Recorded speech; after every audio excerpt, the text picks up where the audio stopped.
नमस्कार बच्चों। आज हम पढ़ने और समझने वाले हैं क्लास 10th एसएसटी सामाजिक विज्ञान की वर्कशीट नंबर 41 यानी कार्यपत्रक संख्या 41 को। यह आपकी 11 नवंबर 2021 की वर्कशीट रहेगी और आज की हमारी ये वर्कशीट भी रिवीजन वर्कशीट रहेगी। इस वर्कशीट में 2 पार्ट्स दिए गए हैं। फर्स्ट जो हमारा पार्ट है उसमें एक अनुच्छेद दिया गया है। ये अनुच्छेद ज्योग्राफी भूगोल के 4th चैप्टर कृषि से लिया गया है। सबसे पहले हमें इस अनुच्छेद को पढ़ना है, समझना है और इस पर आधारित प्रश्नों को हल करना है। सेकंड जो पार्ट है वहां पर हमें मिक्स्ड क्वेश्चन मिलेंगे जो ज्योग्राफी, हिस्ट्री, पोल साइंस से लिए गए। उन क्वेश्चंस को हम एंड में यानी कि सेकंड पार्ट में सॉल्व करेंगे। Let's begin. चलिए शुरुआत करते हैं हम आज की इस वर्कशीट की। सबसे पहले यहाँ पर बात की गई कृषि की। कृषि क्या होती है? कृषि पौध पालन और पशुपालन का विज्ञान अथवा कला है। यानी ये विज्ञान भी है क्योंकि साइंटिफिक मेथड से किया जाता है और कला भी है क्योंकि सिर्फ नॉलेज से कृषि नहीं की जा सकती। ओके, इस कृषि में पौध पालन के साथ साथ पशुपालन भी शामिल होता है। जब पशुपालन व्यापारिक दृष्टि से किया जाता है तो हम इस कृषि को मिक्स्ड फार्मिंग बोलते हैं, मिश्रित कृषि कहा जाता है। ओके, यहाँ पर बात की गई रोपण कृषि की। यानी जो कृषि है उसको वैसे तो कई प्रकार होते हैं, कई भागों में हम उसको बांट सकते हैं, लेकिन मुख्य तौर पर उसके 4 प्रकार होते हैं। एक तो होती है आदिम जीवन निर्वाह कृषि, ठीक। दूसरी होती है गहन जीविका निर्वाह कृषि। तीसरी होती है वाणिज्यिक या व्यापारिक कृषि और चौथी होती है रोपण कृषि। रोपण कृषि है वो वाणिज्यिक कृषि का ही एक भाग होता है। अब ये वाणिज्यिक कृषि क्या होती है? वाणिज्यिक कृषि का अर्थ होता है कि जब किसान बाजार में बेचने के उद्देश्य से किसी फसल का उत्पादन करता है या किसी फसल को बोता है तो उसको हम व्यापारिक या फिर वाणिज्यिक कृषि बोलते हैं। जैसे यूपी, हरियाणा, पंजाब या राजस्थान के अपने आसपास के राज्यों की बात करें तो यहाँ पे कपास की कृषि की जाती है। अब कपास को घर पे थोड़ी रखना है, बाजार में बेचना है, तो ये क्या है? वाणिज्यिक कृषि है, व्यापारिक कृषि है। ओके, ऐसे ही गन्ने की जो कृषि की जाती है वो भी वाणिज्यिक या व्यापारिक कृषि आती है। अब उसी का एक प्रकार होता है वो है रोपण कृषि। अब उसी का प्रकार है तो इसको अलग से नाम क्यों दिया गया?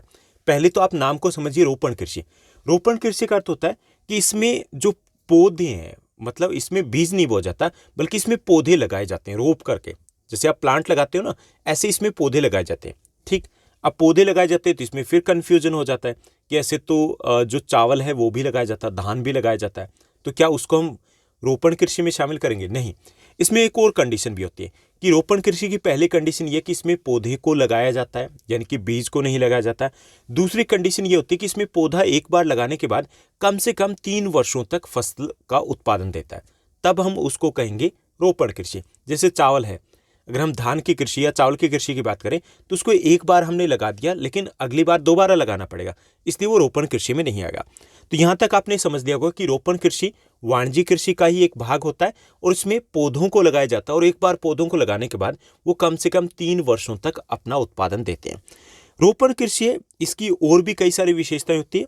इसमें लंबे चौड़े खेत होते हैं। अब लंबे चौड़े खेत का मतलब है कि खेत है वो 100 एकड़ तक की भी बड़े हो सकते हैं, उससे बड़े भी हो सकते हैं। ओके, यानी इसमें खेतों का आकार ज़्यादा बड़ा होता है और उसमें एकल फसल बोई जाती है। एकल फसल मतलब जितने लंबे चौड़े खेत होंगे उसमें एक ही प्रकार की फसल होगी। जैसे आपने असम अगर नहीं गए तो टीवी में ज़रूर देखा होगा, जो चाय के बागान है असम के, या कर्नाटका में जो कॉफ़ी के बागान है, तो वहाँ पर एक ही फसल हमें दिखाई देती है। तो वो क्या है?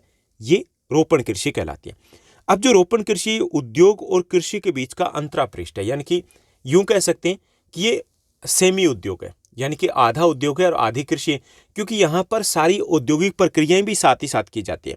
यानी जो रोपण कृषि होती है वो व्यापक क्षेत्र में की जाती है और इसमें अत्यधिक पूंजी की आवश्यकता होती है। यानी रोपण कृषि में क्या क्या चाहिए, इसकी विशेषताओं की बात करें तो इसमें अधिक जमीन की आवश्यकता होती है, इसमें अधिक पूंजी की आवश्यकता होती है, इसमें अधिक श्रम की आवश्यकता होती है, इसमें अधिक मशीनों का प्रयोग किया जाता है, इसमें अधिक रासायनिक खादों का प्रयोग किया जाता है, इसमें उत्पादन अधिक रहता है, इसमें लाभ अधिक रहता है। यानी कि सब कुछ अधिक है। अधिक जमीन, अधिक पूंजी, अधिक श्रम, अधिक रासायनिक खाद, अधिक मशीनों का उपयोग, अधिक उत्पादन, अधिक लाभ। यानी कि अगर विशेषताएं लिखना हो तो आप सब कुछ अधिक अधिक यहाँ पर लिख सकते हो।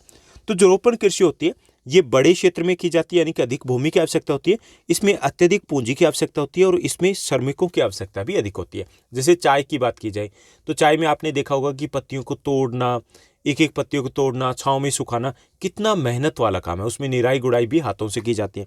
ऐसी कॉफ़ी है तो उसमें बहुत ज़्यादा मेहनत की आवश्यकता होती है, यानी कि श्रमिकों की आवश्यकता इसमें ज़्यादा होती है। इसे प्राप्त जितना भी उत्पादन होता है वो उद्योग में कच्चे माल के तौर पे प्रयोग होता है, इसीलिए इसे कहा गया कि ये उद्योग और कृषि के बीच में अंतरापृष्ठ है। यानी कि ये कृषि भी है लेकिन ये उद्योग के बिल्कुल पास में जुड़ा हुआ है, बिल्कुल साथ लगा हुआ है। क्योंकि जो उद्योग होते हैं वो सीधे तौर पर इस उत्पादन को कच्चे माल के तौर पर उपयोग में लेके आते हैं।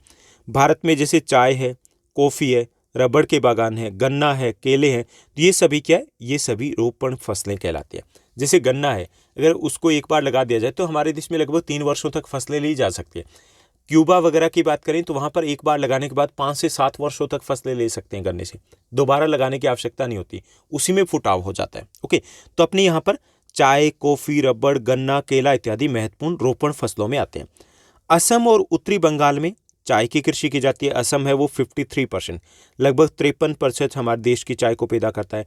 24% जो चाय है वो बंगाल पैदा करता है, और बंगाल में भी उत्तरी बंगाल का जो हिस्सा है, दार्जिलिंग विशेष तौर पर, जहाँ पर हरी चाय को पैदा किया जाता है।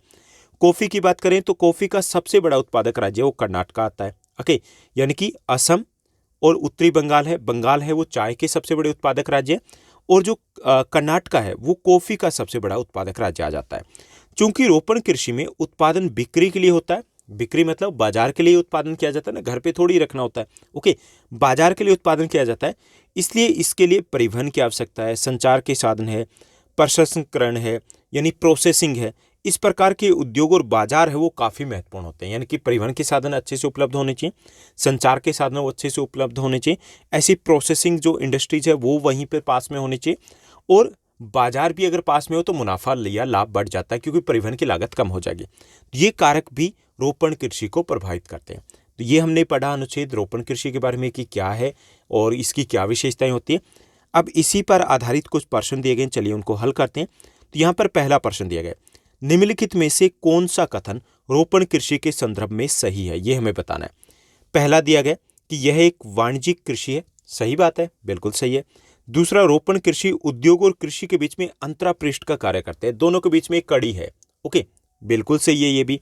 तीसरा दिया गया, चाय, कॉफी, रबड़, गन्ना रोपण कृषि के प्रमुख उदाहरण है, ये भी सही है। डी दिया गया, उपरोक्त सभी। तो इसमें करेक्ट जो आपका आंसर है वो डी हो जाएगा, उपरोक्त सभी, यानी कि ये सभी कथन रोपण कृषि से के संदर्भ में बिल्कुल सही है।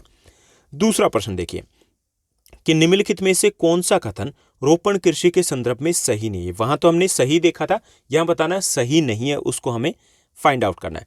पहला, रोपण कृषि व्यापक क्षेत्र में की जाती है, ये तो बिल्कुल करेक्ट है। दूसरा, इसके लिए कम पूंजी की आवश्यकता होती है, तो ये सही नहीं है। ओके, तीसरा, इसका उपभोग उद्योग में कच्चे माल के तौर पर किया जाता है, ये भी सही है। ओके, तो इसमें करेक्ट जो आपका आंसर है वो बी हो जाएगा कि इसके लिए कम पूंजी की आवश्यकता होती है, ये रोपण कृषि की विशेषता नहीं है। जबकि रोपण कृषि में अधिक पूंजी की आवश्यकता होती है, सब कुछ अधिक चाहिए होता है, अधिक जमीन, अधिक भूमि, अधिक श्रम, अधिक रासायनिक खादें, अधिक केमिकल्स, अधिक मशीनें, अधिक उत्पादन, अधिक लाभ होता है। ओके, तो कम का तो मतलब ही नहीं होता। ओके, तो बी आपका करेक्ट आंसर यहाँ पर हो जाएगा। तीसरे प्रश्न को देखिए, तीसरा प्रश्न है, कॉफी किस राज्य की प्रमुख रोपण फसल है, ये हमें बताना है। तो पहला विकल्प दिया गया मध्य प्रदेश, दूसरा है उत्तर प्रदेश, तीसरा कर्नाटका, और चौथा हरियाणा। तो इसमें करेक्ट जो आंसर रहेगा वो आपका सी रहेगा, कैसे कॉफी, कैसे कर्नाटका। कर्नाटका कॉफी का सबसे बड़ा उत्पादक राज्य है। ओके, उसके बाद चौथे प्रश्न को देखिए। चौथा प्रश्न है कि रोपण कृषि के विकास में किसका महत्वपूर्ण योगदान नहीं है, यानी कि इनमें से कौन सा कारक है जो रोपण कृषि के विकास के लिए आवश्यक नहीं है। पहला है परिवहन के साधन, इसकी आवश्यकता होती है। संचार के साधन, ये भी महत्वपूर्ण होता है। सी दिया गया भूकंप, भाई इसका तो रोपण कृषि से कोई लेना देना ही नहीं है। चौथा है जो फूड प्रोसेसिंग इंडस्ट्री है वो, तो इसका भी लेना देना है। तो इसमें करेक्ट जो आपका आंसर है वो सी हो जाएगा, भूकंप। एक बार फिर से देख लीजिए, क्वेश्चन नंबर 1 to 4 के आंसर मैच कर लीजिए। फर्स्ट जो आपका क्वेश्चन है उसका करेक्ट आंसर डी रहेगा, उपरोक्त सभी। सेकंड जो आपका क्वेश्चन है उसका करेक्ट आंसर आपका रहेगा बी, इसके लिए कम पूंजी की आवश्यकता होती है, तो ये रोपण कृषि की विशेषता नहीं है। सी जो आपका क्वेश्चन है उसका करेक्ट आंसर सी रहेगा, कर्नाटक है वो कॉफी का सबसे बड़ा उत्पादक राज्य है। और जो फोर्थ आपका क्वेश्चन है उसका करेक्ट आंसर सी रहेगा, भूकंप, यानी रोपण कृषि के विकास में भूकंप का कोई योगदान नहीं होता। चलिए पांचवें प्रश्न को देखते हैं। पांचवां प्रश्न हमें दिया गया कि चाय किस राज्य की प्रमुख रोपण फसल है, ये हमें बताना है। ठीक, तो 4 विकल्प हमें दिए गए। पहला विकल्प है यूपी, दूसरा पंजाब, तीसरा गुजरात, चौथा पश्चिम बंगाल। तो यहाँ देखिए उत्तर प्रदेश, पंजाब, गुजरात, यहाँ पर कहीं पर भी चाय का उत्पादन नहीं होता। चाय के 2 बड़े उत्पादक राज्य है, असम सबसे बड़ा उत्पादक राज्य और उसके बाद आता है पश्चिम बंगाल। तो इन राज्यों में से अगर बात की जाए तो पश्चिम बंगाल है वो चाय के प्रमुख उत्पादक राज्यों में शामिल रहेगा, तो डी हमारा करेक्ट आंसर हो जाएगा। चलिए नेक्स्ट क्वेश्चन को देखते हैं। अगला जो हमारा प्रश्न दिया गया, छठा प्रश्न है। छठा प्रश्न दिया गया, जोसेपी गैरिबाल्डी ने अपना निर्वासन कहाँ व्यतीत किया था? अब ये गैरिबाल्डी कौन थे? इटली के क्रांतिकारी थे और इटली के एकीकरण में इनका सबसे महत्वपूर्ण योगदान था। जैसे हम अपने देश में नेताजी सुभाष चंद्र बोस को याद करते हैं, वैसे ही जो मान्यता है गैरिबाल्डी के बारे में वो इटली में है। ओके, तो यहाँ पे हमें बताना कि जो गैरिबाल्डी है उन्होंने 1836 से लेकर के 1848 के बीच में उनको देश निकाला दे दिया गया था, उसको हम बोलते हैं निर्वासन। तो उन्होंने निर्वासन के समय में कहाँ रहे थे ये हमें बताना है। पहला विकल्प है वो उत्तरी अमेरिका में रहे थे, दूसरा वो दक्षिणी सूडान में रहे थे, तीसरा वो दक्षिणी अमेरिका में रहे थे, चौथा विकल्प है वो ब्राजील में रहे थे। तो इसमें सही जो आपका विकल्प रहेगा वो सी रहेगा, वो दक्षिणी अमेरिका में रहते, अकेले ब्राजील में नहीं बल्कि अलग अलग देशों में रहते। तो सी आपका करेक्ट आंसर रह जाएगा।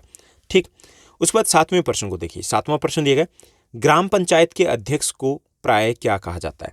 तो इसमें 4 विकल्प दिए गए। पहला हमारा सरपंच कहा जाता है, दूसरा मुख्यमंत्री कहा जाता है, तीसरा राज्यपाल कहा जाता है, चौथा मेयर कहा जाता है। तो इसमें सही करेक्ट जो आपका आंसर रहेगा वो ए रहेगा, सरपंच कहा जाता है। वैसे कुछ राज्यों में प्रधान भी कहा जाता है, कुछ में चौधरी भी कहा जाता है, कुछ में प्रमुख भी कहा जाता है, लेकिन मुख्य तौर पर ज्यादातर राज्यों में सरपंच कहा जाता है। चलिए 8वें प्रश्न को देखते हैं। 8वां हमारा प्रश्न दिया गया कि निम्नलिखित में से किस देश ने लोगों को सत्ता में साझेदारी प्रदान नहीं की थी? ये हम पोल साइंस में पढ़ चुके हैं पहले चैप्टर में, सत्ता की साझेदारी में। तो इसमें विकल्प दिए गए भारत, दूसरा विकल्प है हमारा बेल्जियम, तीसरा विकल्प है हमारा श्रीलंका, चौथा ऑप्शन दिया गया अमेरिका। तो इसमें करेक्ट आंसर हमारा सी रहेगा, श्रीलंका। श्रीलंका में जो तमिल लोग थे उनको एक समान अधिकार नहीं दिया गया था, उनको एक समान सत्ता में साझेदारी नहीं दी गई थी। तो सी हमारा करेक्ट आंसर रहेगा। उसके बाद 9वें प्रश्न को देखिए। 9वां हमारा प्रश्न दिया गया कि भारत में संवर्ती सूची पर कानून बनाने का अधिकार किस सरकार को है? देखिए 3 प्रमुख सूचियां दी गई, उसके बाद चौथी सूची भी आ जाती है। पहली है संघ सूची, उस पर जो कानून है केवल और केवल संघ सरकार यानी कि केंद्र सरकार बना सकती है। राज्य सूची है, उस पर कानून है वो कौन बना सकती है? राज्य सरकार बना सकती है। अब तीसरी सूची आती है संवर्ती सूची। तो इसमें चारों विकल्प को पहले देख लेते हैं। पहला केंद्र सरकार, दूसरा राज्य सरकार, तीसरा स्थानीय सरकार, चौथा उपरोक्त में से कोई नहीं। तो इसमें आपका करेक्ट आंसर इनमें से कोई नहीं बनेगा। अगर हम एक विकल्प को चुनेंगे तो वो करेक्ट आंसर नहीं है, क्योंकि संवर्ती सूची के ऊपर केंद्र सरकार और राज्य सरकार दोनों कानून बना सकती है। तो या तो इसमें हम ऑप्शन चेंज करें, डी ऑप्शन यहाँ पे लेके आए कि ए तथा बी दोनों, तब हमारा ये करेक्ट आंसर हो सकता है। अदरवाइज इसमें से कोई भी करेक्ट आंसर नहीं है, क्योंकि केंद्र और राज्य सरकार दोनों ही संवर्ती सूची के विषय पर कानून बना सकते हैं। ठीक, 10वां प्रश्न देखिए। 10वां जो हमारा प्रश्न दिया गया कि झूम कृषि को मसोले के नाम से किस देश में जाना जाता है? ओके, तो यहाँ पे पहला दिया गया ब्राजील में, दूसरा अमेरिका में, तीसरा मध्य अफ्रीका में, चौथा यहाँ पर मेक्सिको में। तो इसमें करेक्ट जो आपका आंसर है वो सी रहेगा, मध्य अफ्रीका में। मध्य अफ्रीका जायरे बेसिन है, उसके आसपास के इलाकों में झूम कृषि को मसोले के नाम से जाना जाता है। ओके, एक बार फिर से आप आंसर को टैली कर लीजिए क्वेश्चन नंबर 5 से 10 तक। 5th जो आपका क्वेश्चन है उसका करेक्ट आंसर डी रहेगा, पश्चिम बंगाल। 6th जो आपका क्वेश्चन है कि गैरिबाल्डी ने अपना निर्वासन कहाँ व्यतीत किया, तो उसमें भी सी करेक्ट आंसर रहेगा, दक्षिण अमेरिका। 7वां जो प्रश्न है कि ग्राम पंचायत के अध्यक्ष को क्या कहते हैं, तो उन्हें सरपंच कहा जाता है, ई करेक्ट आंसर रहेगा। 8वां प्रश्न है कि किस देश ने सत्ता की साझेदारी नहीं की थी लोगों के साथ, तो इसमें आपका सी करेक्ट आंसर रहेगा, श्रीलंका में ऐसा हुआ था। और 9वां जो आपका प्रश्न है कि संवर्ती सूची पर कानून कौन बना सकते हैं, तो इसमें से कोई भी करेक्ट आंसर नहीं है। 10वां प्रश्न है झूम कृषि को मसोले के नाम से किस देश में जाना जाता है या किस इलाके में जाना जाता है, तो इसमें सी करेक्ट आंसर रहेगा, मध्य अफ्रीका, जायरे बेसिन के आसपास के इलाके में इसको मसोले कहा जाता है। तो ये थी हमारी आज की बेहद आसान वर्कशीट। उम्मीद करता हूँ सब कुछ आपको अच्छे से समझ में आया होगा। अगर आपको ये वर्कशीट अच्छी लगी तो इस वर्कशीट को लाइक और शेयर जरूर कीजिएगा। और हाँ, क्लास 10 सोशल साइंस SST के जितने भी चैप्टर्स हैं सभी चैप्टर्स हमने डिटेल में डिस्कस कर लिए।